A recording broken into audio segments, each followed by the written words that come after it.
going to turn the floor over now to our Veterans Agent, Mr. Lou Samaglia.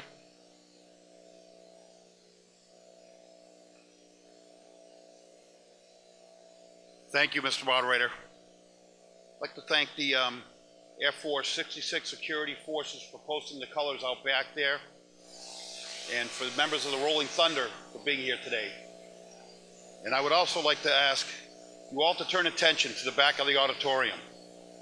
You will notice a single black chair. It is called a POW MIA Honor Chair. The purpose of the chair is to remind all of us that there are still over 90,000 American service members that are unaccounted for since World War I. Those who have served and those who are currently serving the uniformed services of the United States are ever mindful that the sweetness of enduring peace has always been tainted by the bitterness of personal sacrifice. We are compelled to never forget that while we enjoy our daily pleasures, there are others who have endured and still may be enduring the agonies of pain, deprivation, and internment. I would like to thank Town Manager Jeff Hull for supporting veteran services throughout the year. And I would also like to give a special thank you to former School Superintendent Joanne Benton and Superintendent of Public Buildings George Hooper for helping to ensure that the POW MIA Honor Chair is to be placed in this beautiful new high school. Before we begin our activities this morning, we will pause to recognize the POWs and MIAs. My pleasure now to introduce Joseph F. Detremont, President of the POW MIA Chair of Honor Organization. Joe Detremont was born in Mission Hill, section of Boston, and this close-knit neighborhood established a genuine sense of belonging in him at an early age.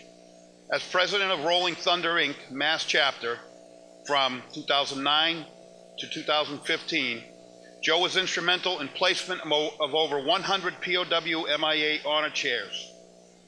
He was determined that the 91,662 American soldiers classified as prisoners of war or missing in action would not simply be forgotten. Because of his tireless efforts, these brave American heroes will always have a seat at the game. Something we may all take for granted from time to time, but their sacrifices gave us all the ability to enjoy these freedoms.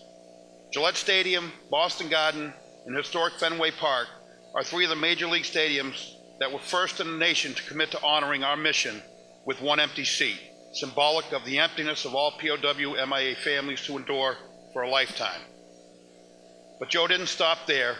Crossing the Commonwealth, placing chair displays in town halls and school auditoriums, the State House, Boston Police Headquarters, and even aboard the USS Constitution. And in 2014, Joe was appointed to the Boston Veterans Advisory Council by the Secretary of Veteran Services, Francisco Urena, to represent all POW MIA families. In 2015, he was invited to become an honorary member of the Marine Corps League, and Joe's most recent appointment as a member of the Board of Directors of the Arredondo Family Foundation, providing assistance to military families experiencing a tragedy. It is my honor now to introduce Joseph F. Detremont.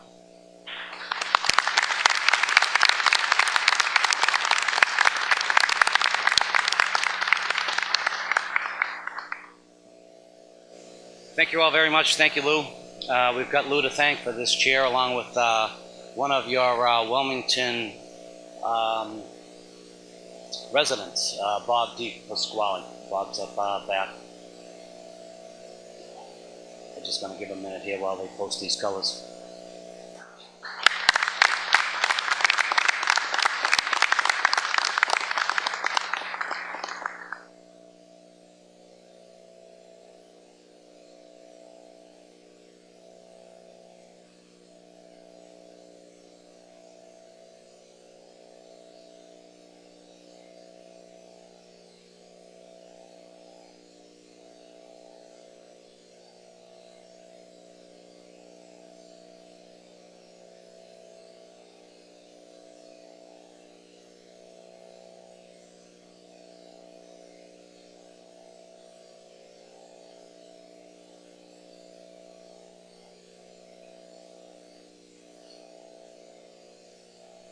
Thank you, gentlemen.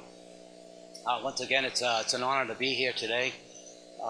like Lou had said, we've got quite a few of these chairs right across the Commonwealth of Massachusetts, and really they're springing up right across this country.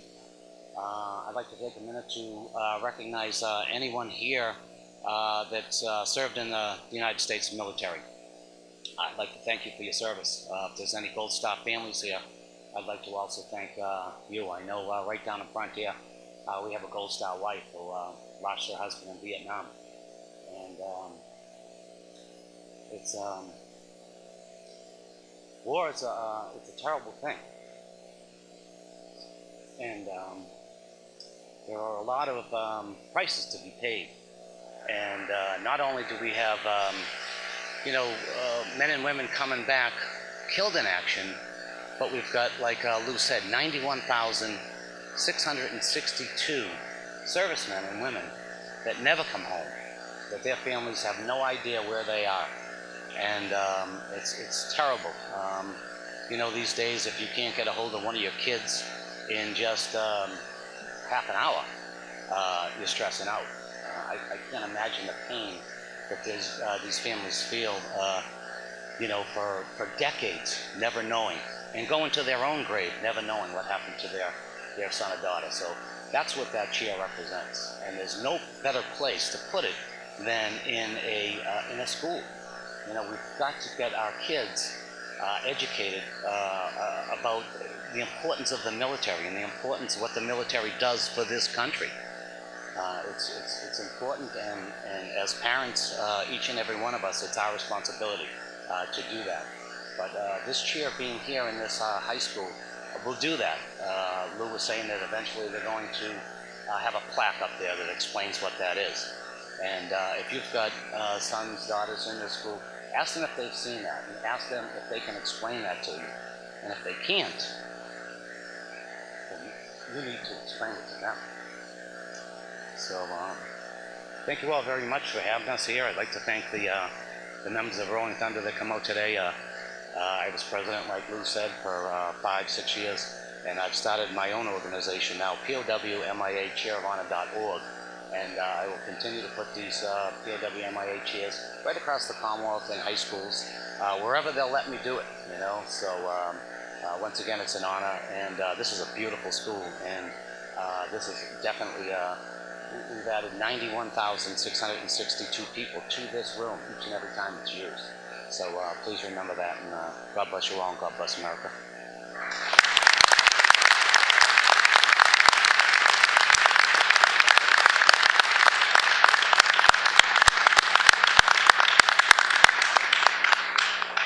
Thank you very much for that great tribute.